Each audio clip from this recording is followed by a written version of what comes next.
Good afternoon, everyone. This is PreMarket Prep at the close. Spencer Israel. Joel Elconin is here, but his camera is, for whatever reason, uh, not working. His camera, I guess, is being blocked out of making trades today, or his whatever platform he used. His camera is being blocked, so we can't see it, but we can hear him, and that's good enough for now. Um, Joel, today, there's no other way to describe today other than historic. Someone in our chat, JTB, just said she's been doing this for 25 years, sitting back and watching. Today really was a historic day for the market. Walk us through the action. There's a lot to break down here. So let's start with Yeah, I just want to say, it's when Triple D talked this morning and he said that he's been getting an education, yeah, right? yeah.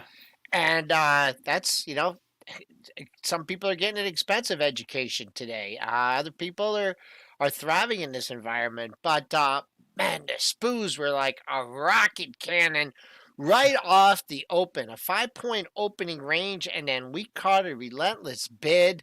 Hung out there in the 3,800 handle for a while, 38.2350. Now we're sinking back down a little bit. Still going to go close green on the session. I did see there was some sell imbalances, so we can, yeah, 633 million to sell. So that's what you have there. Let's go through it, just the commodities and Bitcoin real quickly. Crude's in the red by 57 cents at 52.28. Just clinging to support at the $52 level, couple tight ranges. Gold was as high as 1867. We're down 390 at 1845. Silver is going the opposite way. That's up 4.8% at 2660. And Bitcoin caught a bid today as well. Traded as low. How low did we get? Did we get under 30,000 again? We did. 29,940 has been a rock solid support level. Got to bounce. Bitcoin up $1,105 at 32,740. Okay, so where do things stand right now? To the best of my knowledge, it doesn't appear that any of the stocks that are at the ground zero here are halted. Everything is trading, everything is open. Uh, However, there are still stocks that are blocked on certain platforms. I just saw a headline Crazy. in Yep. the Benzinga Pro. E-Trade has, I guess, I looked at E-Trade this morning. I didn't see anything, but Bloomberg reporting that E-Trade is now restricting purchases of GameStop and AMC. However, other platforms like Webull are coming back online. The CEO told Jason Raznick, our CEO, earlier that you can now buy shares of GameStop and AMC. So you've got some platforms that are online, some platforms that are not online. It really, and that's where we are, right? Is you can only buy these stocks in certain platforms, not Crazy. on others. It was very interesting. Jason had a very interesting conversation with the CEO of Webull, and basically just he blamed it on the clearing firms. He basically said they got a phone call today from their clearing firm that said their firm will not clear any new purchases in GameStop and AMC today. And so because of that, they couldn't let people buy it. And that's what Anthony Denier, the CEO of Webull, said to Jason Raznick. So I think there's definitely going to be and also KOSS. Those are the three. GameStop, AMC, KOSS. There's definitely going to be some kind of congressional hearing about this. I already saw a report that the Senate wants to do something. There's going to be a lot of questions. Everyone's got a lot of questions, and there aren't a lot of answers right now. But the bottom line is, a lot of platforms, I think most of them, restricted buying access this morning. Not all of them. Again, I looked pretty much everywhere I could. I did not see any restrictions on Fidelity. Did not see any restrictions on Interactive Broker. No, that's not true. I did on IB. I didn't see anything on Fidelity. Didn't see anything on E-Trade until about a half hour ago when I did see E-Trade. So really, platform is just sort of, it's every man for himself right now. I hope that your money is in more than one place. Yeah. Well, a historic quote I had this morning when you mentioned that about the brokerage firms I taking had no things in, idea that was going to happen and 20 minutes later. I'm like, no, that can't happen. That's I've not the ne- right thing to do. And never heard. boy, oh Yeah. boy, from my lips to Weeble and Yep. Robin Hood and those other. I never thought I'd see something like Nope. that. I don't think anyone did. Yeah, it's just unprecedented. Um, you see the price action in the stock today, and how is that representative of the true price It's not, because reflection? not everyone in the market is, not everyone is at the table right now. Some people are locked outside. They can't get into the room to play. Yeah, So so it's not a whole I market. Yeah, like I said, I'm just on an absolute loss for words on this, and that's a rare thing. I don't think you'll ever hear me at a loss for words. S&Ps are just, man, there's some volatile action here, Hmm. and we are selling off again here, led by Apple. That they did not Hmm. like that report for some reason, Spencer. Very interesting. If you look at, I mean, we've reversed a couple times today, but if you look at where we are right now, mostly green on the screen, and what stands out to you, Apple, Facebook, and Tesla are all red. Yeah, but I Don't. just taking into account, uh, look at that move that Apple had last week, right? From the middle, like 126, 127, it carried to 140 on Monday or on Friday, and then carried through the on Monday. So you Yeah. look at it, and there was a lot of gains already baked into this, and I think that really, no matter what the report, but I think there's some people that were out to sell the stock today to lock in. I know you did spike in the pre-market, but no, profit taking. We'll see if it continues tomorrow. I talked about that old time. Well, we didn't get near the old time closing high, and we almost got to the close. So for people that are doing longer term trading, I like to emphasize the closing price on a stock because that's where you're marked if you could actually trade the stock the next Yep. day. Is that's where your position is marked, and I think that's where the institutions more keep a track on things because there's more volume traded on the actual closing price as far as crosses. Same with the opening print. So 142.06, that was your close from yesterday, and it had a midday rally. It just couldn't get there. It got to 141.99. So small gap in there that needs to be filled. But right now, I'd be keeping an eye on this low. And boy, there's two daily lows to keep. Actually, three daily lows to keep an eye on. You can see them 36.54, 35.02, and 33.59. So that's what you knew. Let's split all those, call it 135. After that, that opens up to under the 130 area. But I just want to caution that, Mr. Softy, I mean, I think it had a lot to do with the market conditions yesterday. They ended up Yep. selling that stock off pretty good today.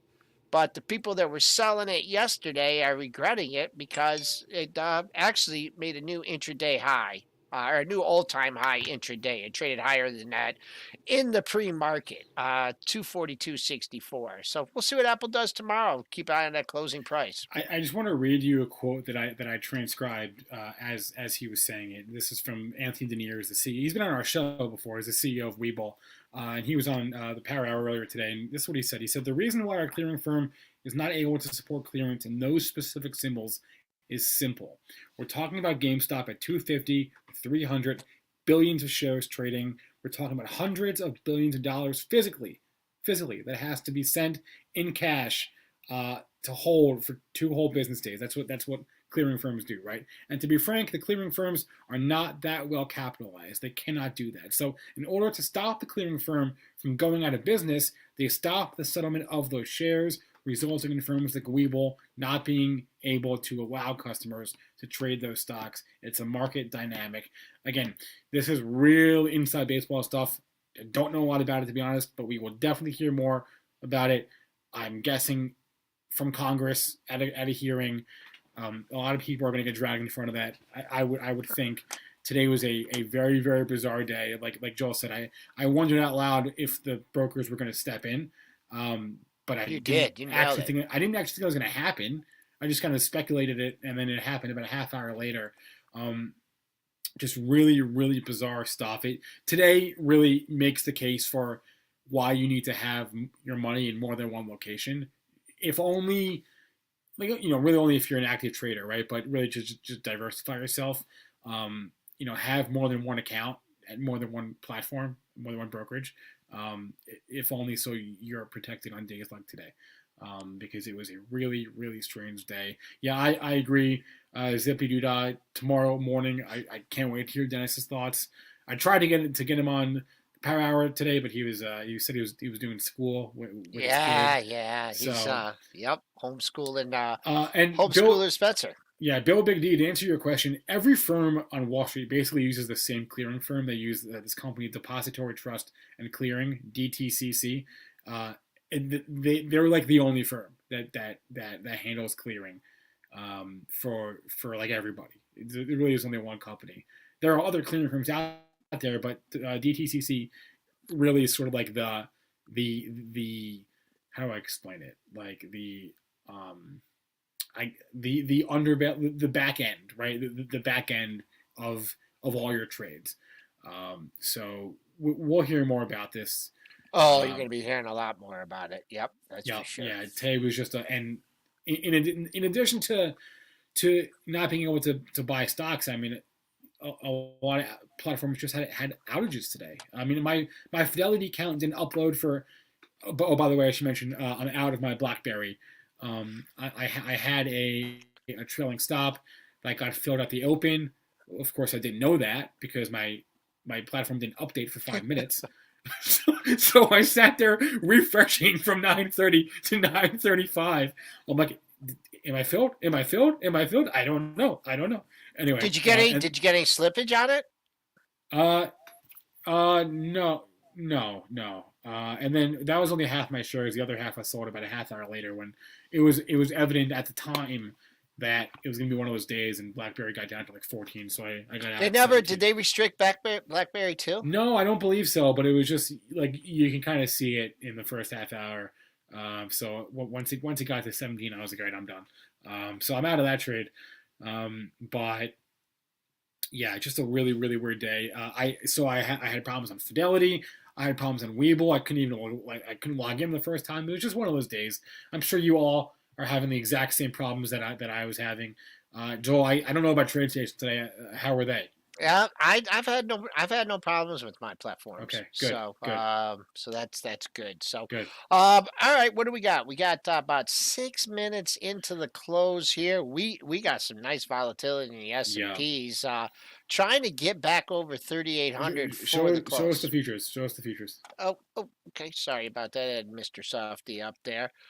Just bounced around. You get a lot of volatility in the last 15, 20 minutes of trading, trying to square up positions. And just overall, you've just had a lot of volatility in the market. But you can see, on the dailies, nice double bottom there at 3,700. We're a good 90 some points above that. So, nice correction. The intraday low was above that by quite a bit. That overnight low was 37.0350. That was $3 below the low from yesterday, and your intraday low was way up at Right. 37.6250. Tried saying that BlackBerry was restricted on Robinhood. Well, I've never had a Robinhood account, and now I definitely never will.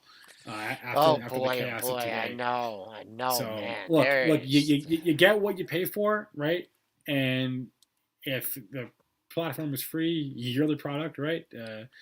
And I so, think everyone knew that they sold the order flow. I mean that, oh no, that's not the issue here. The issue really is just customer support, right? And outages, lack of customer support. Yeah. lack of yeah, All right, you want to cover what we got 5 minutes left, yeah. and I would have. uh, who knows what's going to happen? If we could look at some individual issues. If you guys want me to look at at the crazy ones, I will. I disclosed this morning that I have no positions in any of them. The small position that I had in GameStop, I sold on a close yesterday. And I will not be taking positions in any of these stocks. So what you hear from me is just a simple technical analysis, the way I like to look at things, and along with your own, technical analysis, your own thoughts, then, put together a Yeah. game plan. Yeah, I don't want to look at any of them technically because it's BS because it's not a whole market, right? So just screw the technicals on GameStop, screw BlackBerry, screw that because it's not a whole market. It's a waste of Yeah, time. it's not. But It's not. I have absolutely no idea what's going to happen in the after hours. But someone asked for I ENPH. was going to go there next. Yep. Let's look at like a normal stock. Just Oh, I like you. Who did that? Put a normal stock in there. yeah, Let's see. You had to pull back. I mean, you had a big old pullback. Got two lows in the same area, so that's good news. And you're bouncing off that low. They're probably not as close as I think. Yeah, because it's a bigger stock. You got good support there. 175.39, 177. Kind of where it broke out from. So I like that. If you're looking for this rally to continue, I think y'all that have been watching me for long enough, know I like to just try and keep things fairly simple when it comes to the technical analysis. But every move has a counter move, right? And here you had a strong uptrend, you had a pullback, and let's see the numbers. Really, it was, let's call it 220. I can't see here in my own lines, but you can figure out your own retracement there. Looks like it comes up closer to 197, 198. Look at that as, figure that exact number, and then look at that not as like a hard set number, but if you look at it as, okay, all right, we tested the bulls here, right? The Bears had their way for a couple days. Now what's going to happen? When you traded up here the first time, there was no pain for anybody, right? Everyone was a winner, chicken dinner. And now you do have that. You have reference points. So I would look at that 198 level. I'd love to see it for the shareholders get above there, hold above there for a couple days, maybe consolidate. And then you just don't have that many daily highs to look at as reference points. 209.62 and then 221.42. And your all-time closing high, pair of closes at 212, 209. So that's a ways up there. S&P is just not holding in there into the close. So selling balances are weighing on the market. But whoever asked about that normal stock, thank you very much. thank you very much. Can I like you? Can I like the person in the chat? Can we do that? I'll find out who. Let's scroll up. I gotta scroll up a little Yeah, bit to see who that yeah. was. I want to like them. Yeah. God damn, who was that? ENPH. Now there's so many chat comments. I can't find it. If that was you. No. I like when people, and this is kind of like a rule of thumb, and I've seen, been with a lot of traders, trained a lot of people and stuff. A lot of times when you got that loser and you take it home, uh, not always, but it turns into a bigger loser. So, Yeah. you got to evaluate that. What was your original plan getting in? Boy, oh boy, they're flushing this thing. Oh my Wait, Lord. show us. Show us. Oh my Lord, the old flush on the close. Oh, let me bring it up here. Just some imbalances, probably. The sell imbalances got a Ooh. little bit of it, and we lost some altitude here in just the last. These are 15-minute charts on the left. So, market rough day for the market. Rough day for a lot of stocks. I hope everyone did okay. I hope we gave you guys some some decent advice today. Of course, we don't give Yeah. investment advice, but we just try and educate and try and help you make better trading decisions. And sometimes I'm sure we do, and then other times we don't. But I hope everyone in our chat, everyone that listens to the show, I hope you guys are doing good. And should be a fun day tomorrow with Triple D. Yeah, that's a wrap. We'll get Joel's camera working for tomorrow. Everyone have a good rest Yeah. of your day. Good luck. Stay safe. Dear Lord, take a break.